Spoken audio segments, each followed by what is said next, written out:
জনগণের কাঙ্ক্ষিত সংবিধান সংস্কারের জন্য গণভোট প্রয়োজন। আমরা গণভোটের জন্য প্রস্তাব করছি, কারণ সংবিধানের মৌলিক কাঠামোর পরিবর্তন করতে হলে গণভোটের প্রয়োজন হবে।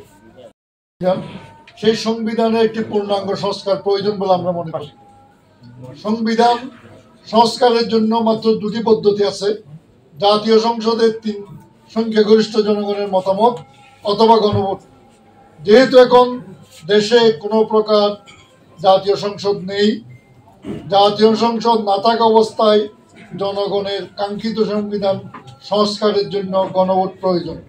আমরা গণভোটের জন্য প্রস্তাব করছি, কারণ সংবিধানের মৌলিক কাঠামোর পরিবর্তন করতে হলে গণভোটের প্রয়োজন হবে। আমরা এখানে সংবিধান সংশোধনকারীদেরকে দুটি বিষয় সংশোধনের জন্য প্রস্তাব করেছি: আন্তধর্ম কমিশন, কারণ বাংলাদেশ ধর্মীয় সম্প্রীতির দেশ।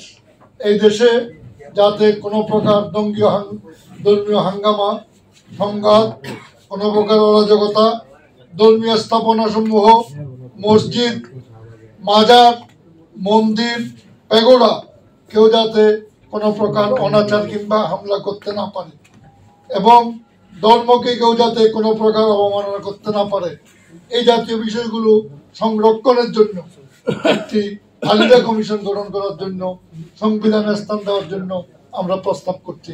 আমরা প্রস্তাব করছি গণভোট ছাড়াও জনগণের আশা আকাঙ্ক্ষা প্রতিফলন করার জন্য দেশের সুপ্রিম কোর্ট, দেশের হাইকোর্ট এবং গণ্যমান্য ব্যক্তিদের সাথে এই প্রস্তাবনা নিয়ে আরো বেশি দ্বিপাক্ষিক আলোচনা হওয়া দরকার। তারপর এটার উপর গণভোট করা যেতে পারে।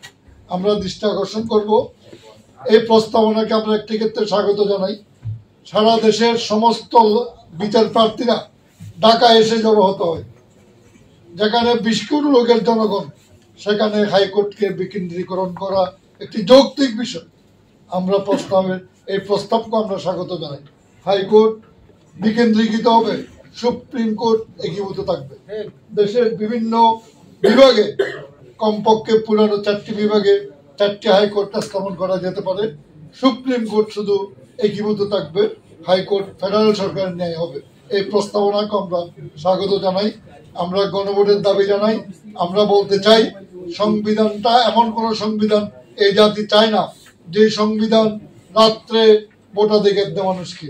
এমন কোন সংবিধান চায় না যেখানে 2% জনগণ উপস্থিত হওয়ার ফলে ব্যক্তি সংসদ সদস্য নির্বাচিত হয়ে আইন প্রণয়নের জন্য সংসদে বসতে পারে। সুতরাং এমন সংবিধান দরকার যে সংবিধান দেশে নতুন কোনো স্বৈরাচারের জন্ম দিবে না। এমন সংবিধান দরকার যে সংবিধান জনগণের বিচার ব্যবস্থাকে জনগণের দোরগোড়ায় পৌঁছে দেবে। এমন সংবিধান দরকার যে সংবিধান এদেশে সাম্প্রদায়িক সম্প্রীতি প্রতিষ্ঠা করবে। ধন্যবাদ সবাইকে।